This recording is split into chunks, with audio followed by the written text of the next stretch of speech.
A gente volta a falar da condenação de Donald Trump. Leonardo Trevisan, professor de Relações Institucionais da ESPN, e Lucas Leite, professor de Relações Internacionais da FAAP, seguem comigo aqui analisando as consequências dessa condenação hoje.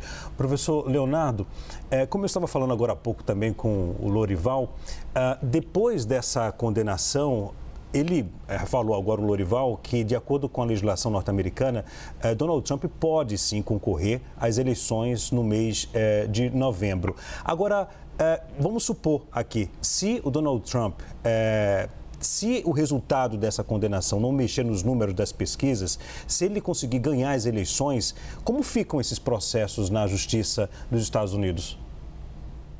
Essa pergunta é importante porque ela é o cerne de nós compreendermos o sentido das eleições nos Estados Unidos. O eleitor norte-americano, ele vota na pessoa, ele vota no partido, ele faz uma escolha naquela pessoa. É exatamente esse o sentido. Tudo que ele estivesse apresentando ao eleitor, o eleitor julga em torno da sua escolha individual. É diferente, por exemplo, da legislação, nós temos que entender que é uma legislação anglo-saxônica, não é legislação latina. A legislação latina, ela envolve decisões de Estado maior que a decisão da pessoa. É ao contrário nos Estados Unidos. Nós não entendemos isso, nós não entendemos o resultado desse processo. É exatamente por isso, é por esta razão, porque o indivíduo é maior que o Estado, é que a culpa dele na justiça pesa menos do que o direito do eleitor, do que a voz do eleitor. Portanto, o que vai acontecer, se ele for condenado nesses 4 processos e eleito, o que vai acontecer é que essas decisões da justiça ficam em suspenso até o término do mandato. Quando terminar o mandato, ele vai prestar contas à justiça novamente. Porque a voz do eleitor é maior do que a voz da decisão judicial. Esse ponto é essencial para que a gente entenda o que é que está em jogo. Porque senão nós estamos olhando para isso e imaginando a justiça não vale. Não é assim. São concepções diferentes da ideia de julgamento, da ideia de justiça, e da ideia de eleição, e da ideia de direito de escolha do indivíduo. É nesse processo que tudo que está acontecendo com Trump pode ficar adiado para depois das eleições.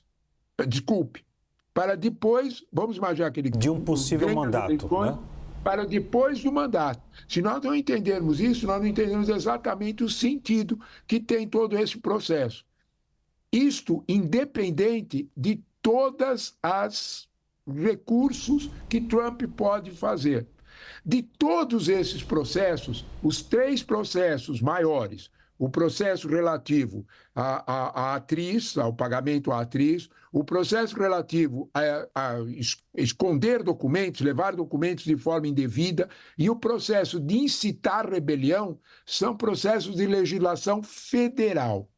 Portanto, todos esses 3 processos vão caber decisão, vão caber recurso à Suprema Corte Americana, no qual os conservadores têm domínio de 6-3.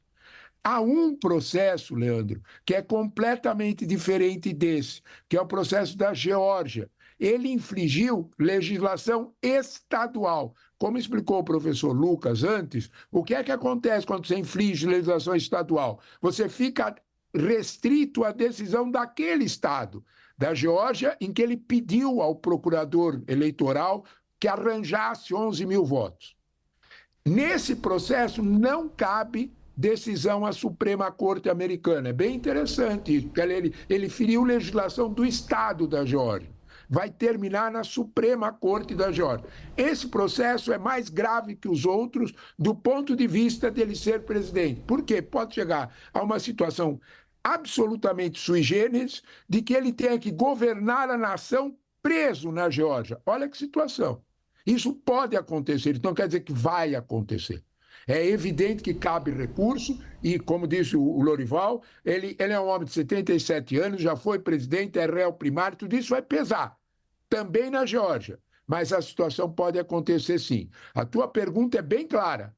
Ele pode governar para cumprir as decisões judiciais só depois que o mandato terminar, sem dúvida nenhuma.